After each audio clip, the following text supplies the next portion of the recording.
เอาถ่ายสบายดีและก็สวัสดีพ่อแม่พี่น้องFCเบิร์ดสุคนเนาะ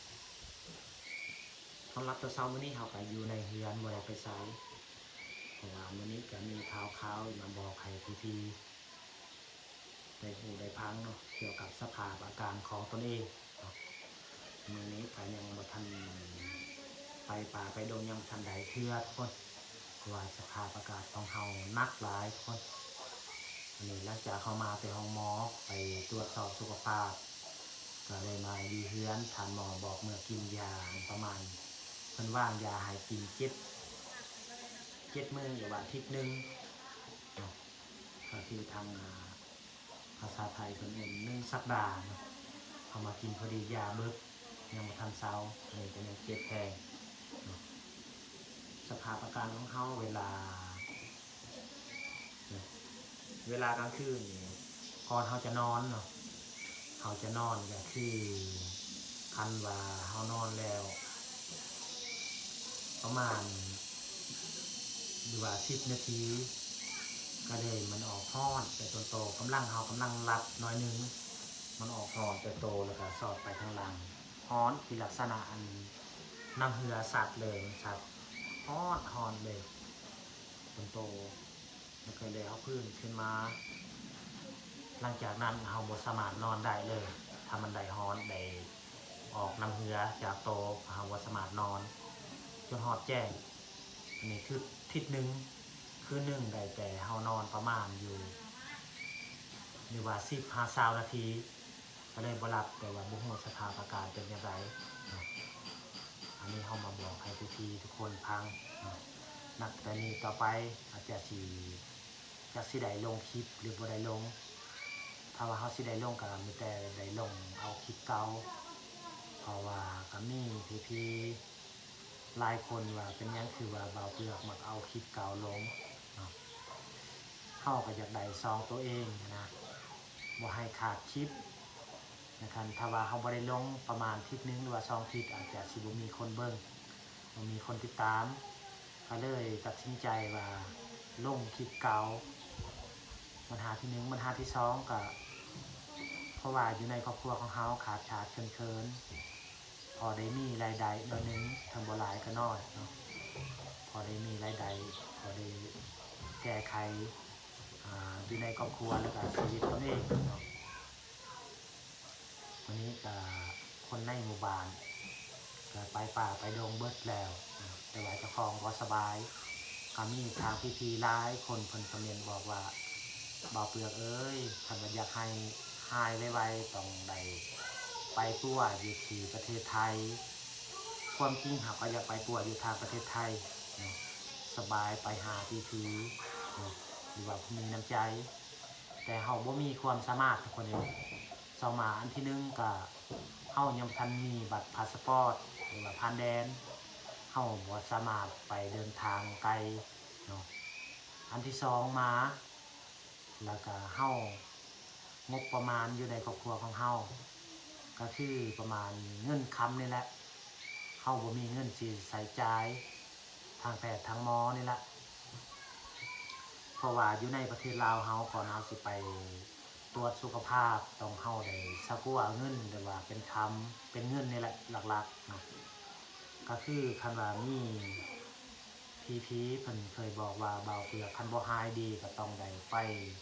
ผ่าตัดเนาะเขาจะมาบอกให้ทุกคนฟังเกี่ยวกับอยู่ในสมุดเฮาตัวอย่างเฮาไปผ่าตัดเฮาต้องได้สักว่าเงิน30 ล้านกีบ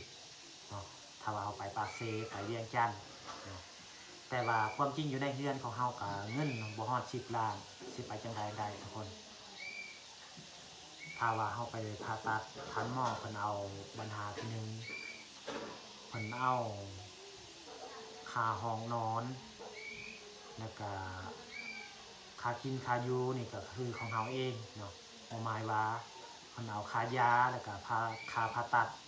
เฮาต้องได้สักว่าเงินประมาณ30 ล้านกีบแต่ในของโต๊ะของเฮานี่บ่ฮู้สิเฮ็ดจังไดดีจังว่าสิได้ดีสิได้ไปเนาะเพราะว่าเงินเฮาก็บ่มีสิเฮ็ดจังไดทุกคนเอ้ยถ้ ถ้าว่าเฮาไปห้องหมอดีๆห้องหมอไกลๆเฮาต้องมีงบหลายต้องทุนเฮาใช้ทุนหลายถ้าว่าอยู่บ้านเฮาสิยืมเงินญาติพี่น้องก็บ่มีเงินเฮาก็บ่มีจะเฮ็ดจังไดอันนี้ตอนนี้ก็สภาพอาการของเฮาหนักแฮงเนาะมาเจ็บเท่านี้เจ็บเลยละเจ็บเวลาย่างก็เจ็บแบบลักษณะเวลาเฮาย่างยากเฮาย่างไปป่าไปดงคือเมื่อวานมื้อซืนนี่ก็พยายามเฮ็ดคลิปแต่ว่ารู้สึกสุขภาพตนเองเจ็บแห้งตอนนี้ลงต้นโตก็จอยตอนมันเจ็บทางนี้แล้วก็สอดไปทางหลังเวลาเฮาสินอนกลางคืนนี่สมมุติเฮาอาบน้ำอาบในแล้วแล้วก็กินข้าวแล้วก็เตรียมนอนเนาะก่อนเฮาจะหลับต้องก็ประมาณ10นาทีแล้วได้หลับแล้วก็ออกฮอดแต่ต้นโตฮ้อนตามกระดูกสันหลังมันออกฮอดนี่เลยฮ้อนคือไผนี่แหละคือเฮาพิงไผหลังจากมันฮ้อนหันแล้วก็น้ำเหือซัดเฮาบ่ฮู้สิเฮ็ดจังไดทุกคนเลยเมื่อวานนี้ก็เกือบผิดกันกับเมียเรื่องสภาพอาการของเฮาป่วยนี่ก็คือเฮาป่วยดนบ่แม่นว่าแต่ปีนี้เจ็บแต่ปีกายปีซื่น 3-4 ปีแล้ว3 ปีแล้วเฮาเกือบเถียงกันกับเมียเมื่อวานนี้ก็บ่แม่นอื่นเฮาเถียงกันกับปัญหากับเงินกับคำนี่แหละเฮาบ่มีอยู่บ่มีใส่อยู่ในเฮือนเมียกับลูก2คนก็เกือบอดข้าวอดน้ำเนื่องปัญหาจากเฮานี่แหละเมียก็เลยว่าบ่เพื่อขนาดนั้นก็ขอให้เลิกกันซะตัวเองก็บ่ไหวเรื่องสภาพอาการนี้เพราะว่าเงินเฮาได้มาเฮ็ด YouTube เดือนนึงคือเงินตัวนี้เฮาได้เดือนนึงก็เงินจากกำไรของใจจากพี่ๆทุกคนนี่แหละที่คอยเติมเต็มคอยให้กำลังใจเฮาได้มาแต่ละเดือนนั้นได้$100ก็คือเงินลาวเฮาอยู่2,150,000 กีบเฮาได้ก็เลยมีแต่เฮาไปใส่ค่ายานี่แหละไปกวดตลอดถึงมีทุกคนว่า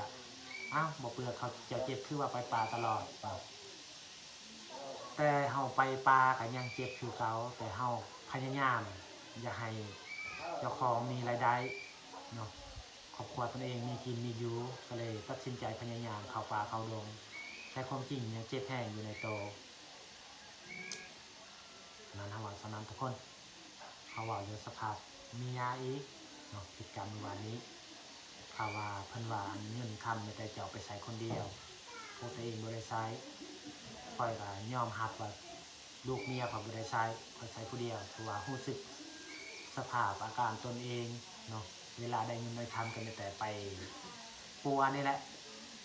ไปให้ค่ายาขอห้องหมอนี่แหละไปเป็นปัวถ้าว่าเฮาบ่ปัวระยะ3 ปีหลังนี่เฮาบ่รอดซ้ำนี่แหละทุกคนเลยเพราะว่าเฮาเจ็บแต่โดนแล้วขนาดเพื่อนซ่านเฮาก็ยังทิ่ม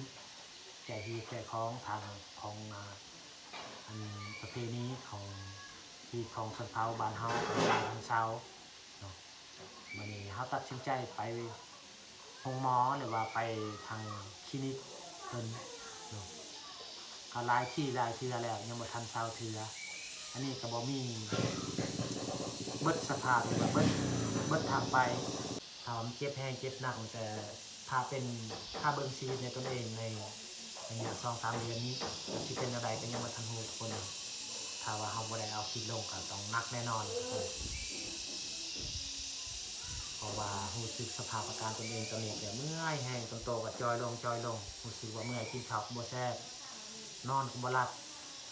คนเอ้ยอันนี้ก็ไปเฮ็ดเวียกเฮ็ดงานคือผู้เดียวเมียนี่แหละย้อนนั้นแหละเมียจนอยากหายว่าไปเฮ็ดเวียกเฮ็ดงานเพื่อตนเองบัดเงินค่ำเฮาได้เฮ็ด YouTube นี้ก็เจ้าใส่คนเดียวแม่นยอมรับตรงนี้เพราะว่าเฮาสุขภาพตนเองบ่ค่อยดีปานใดมีแต่ป่วยเจ็บไข้ไอหนาวตลอดคือวันเสาร์นี้ก็เมียไปคนเดียวไปป่าไปเสียยางให้หลังจากผิดกันแล้วก็เฮาผิดกันเว้นอื่นทุกคนเพราะว่าเนื่องจากว่าเฮาบ่ได้ไปป่าไปดงไปเสียหญ้าซอยเฮ็ดเวียกมีแต่ผู้เดียวเมียคนจริงเฮาก็อยากไปทุกคนเพราะว่าเฮาเจ็บแบบนี้ก็บ่สามารถไปป่าไปดงเฮาไปแบบว่าเฮาไปป่านี่เวลาเฮาเดินทางมันเป็นวินหัวนี่มันเป็นวิน เป็นบินเฮายางบ่ได้เดี๋ยวตามือตามัวแน่เนาะทุกคนสำหรับคลิปนี้ผมมีอย่างไรต้องขอบอกขอบใจเด้อพ่อแม่พี่น้องคอยติดตามรับชมแล้วก็คอยให้กำลังใจให้เบาเปลือกตลอดเนาะแล้วก็ขอให้อยู่ดีมีแห้งให้สุขภาพแข็งแรงเด้อสุขุสุขคนเนาะปรารถนาสิ่งใดก็ขอให้ได้สิ่งนั้นเนาะอย่าเจ็บอย่าจนพี่น้องเลยถ้ามาคลิปนี้ก็อย่าลืมฝากกดไลค์ทึกใจอย่าลืมฝากกดแชร์เพื่อเป็นกำลังใจให้เบาเปลือกคลิปต่อไปขอขอบใจ